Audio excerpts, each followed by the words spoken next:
A long-delayed murder case gets a new trial date, and a coal miner sues his former employers for not paying overtime. I'm Nick Collum, and this is the Mountaintop Daily.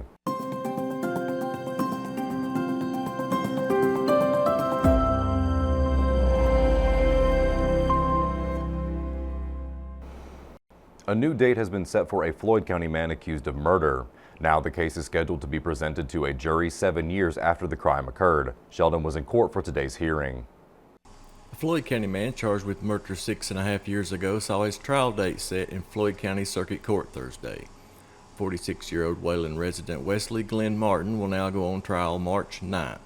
Martin was arrested in February of 2019 after authorities found the body of 26-year-old Jordan Tackett buried in a shallow grave on his property.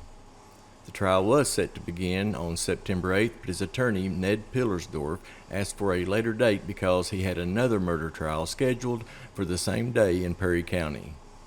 At the time of Martin's arrest, the police found 2 sawn-off shotguns in his possession, even though he had been convicted of assault and wanton endangerment in Knott County in 2012. That resulted in a charge of felon in possession of a firearm, and in Pikeville Federal Court in April 2022, he pleaded guilty and was sentenced to 69 months in prison. Reporting for Mountaintop News, I'm Sheldon Cummings. A Virginia coal miner has filed a class action lawsuit against United Coal Company, Wellmore Coal Company, and Wellmore Energy, accusing them of cheating miners out of overtime pay. The suit filed in federal court in Abingdon claims the companies misclassified miners as salaried employees, but then cut their pay when mines shut down, even if they had already worked part of the week. Attorneys say that means the workers weren't fully salaried and should have been eligible for overtime.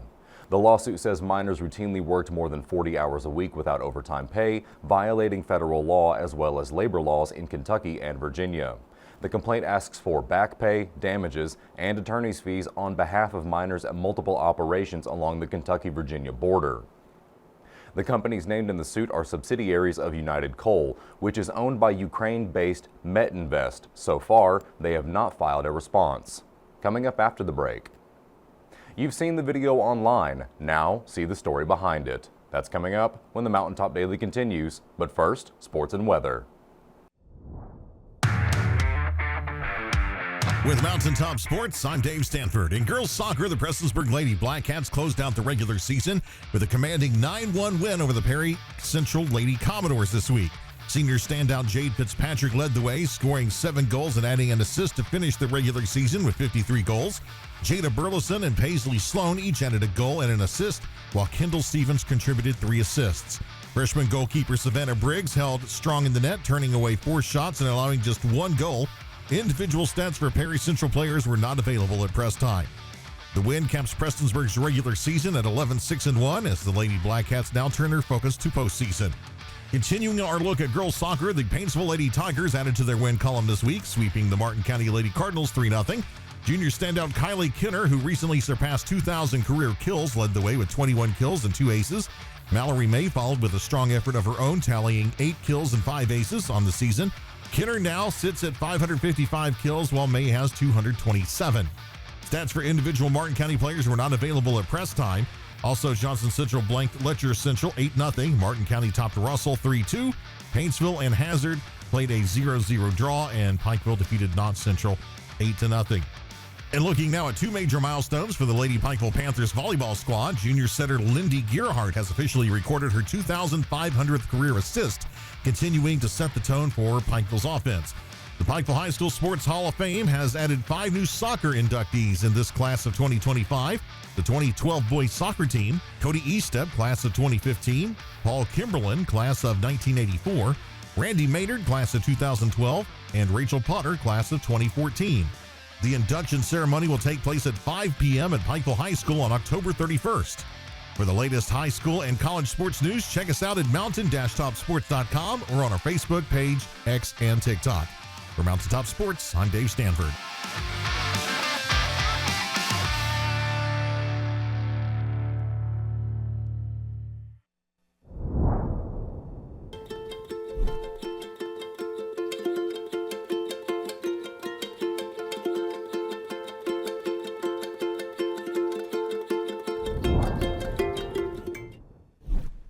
when the government took Social Security away from honest Eastern Kentuckians. Attorney Ned Pillersdorf got the hearings declared unconstitutional. When the women guards were harassed at Little Sandy Jail, Ned fought back, securing a $1 million verdict at trial. And when the state tried to shut down Cordia School, Ned fought back and kept the school open. Attorney Ned Pillersdorf fights for the underdog, and he's ready to fight for you.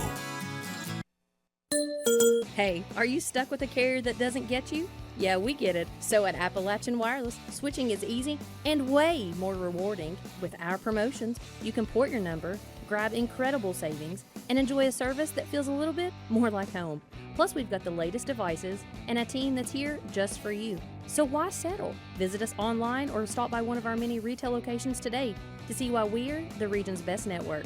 Because we are you, we are Appalachian Wireless. The journey of a little girl who fought cancer and won recently reached a milestone as she marked 5 years of good health.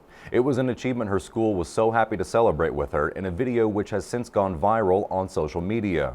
Today, Robin spoke with her, her family, and her school to get the story behind the video. I'm cancer-free. On Monday, September 29th, Berdine Elementary staff and students surprised 9-year-old Lainey Webb with a Walk of Fame to celebrate her milestone of being 5 years cancer-free.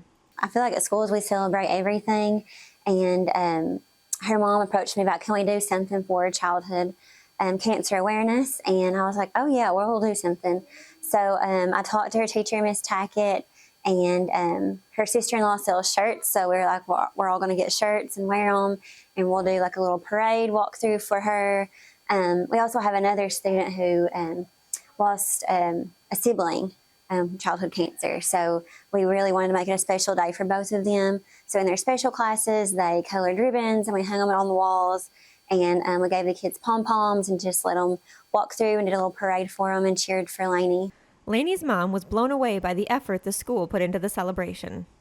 I had no clue. I reached out to Miss Atkins, our principal, and asked if we could do something, anything. I was thinking gold ribbon on the door, and I would have been tickled to death for that, because it's all about raising awareness for childhood cancer. But I came here, this hallway, there wasn't a place that wasn't touched with gold. And the emotions that came over me, I contained them, but it was more than I could say. Getting 5 years cancer-free is amazing, because every year that you go past that is another year that you have a better chance of never gaining cancer again. One of Lainey's teachers shared how amazing it has been to be on this journey with her. I mean, it's just amazing how far she's come, because when I first got her, she couldn't even walk up steps. She couldn't even go to the bathroom by herself. She had to be assisted on everything that she did at school. Just, she's come such a long way. I mean, even just going to the bathroom by herself and being able to walk up steps and being able to play with other children. And I mean, it's just amazing what she's overcome. I mean, cancer has took a lot from her, and she'll be forever changed, but God had a different plan for her, and we're just thankful for her. We really are. She has, I mean, I'm sure that I've changed her life and touched hers, but she's touched mine even more. Reporting from Mountaintop News, I'm Robin Tillman. That will do it for this edition of the Mountaintop Daily. Be sure to check us out at 6 p.m. every weekday on Mountaintop TV, the Mountaintop TV app, and the Mountaintop News Facebook page. With your Mountaintop Daily, I'm Nick Collum for Mountaintop News.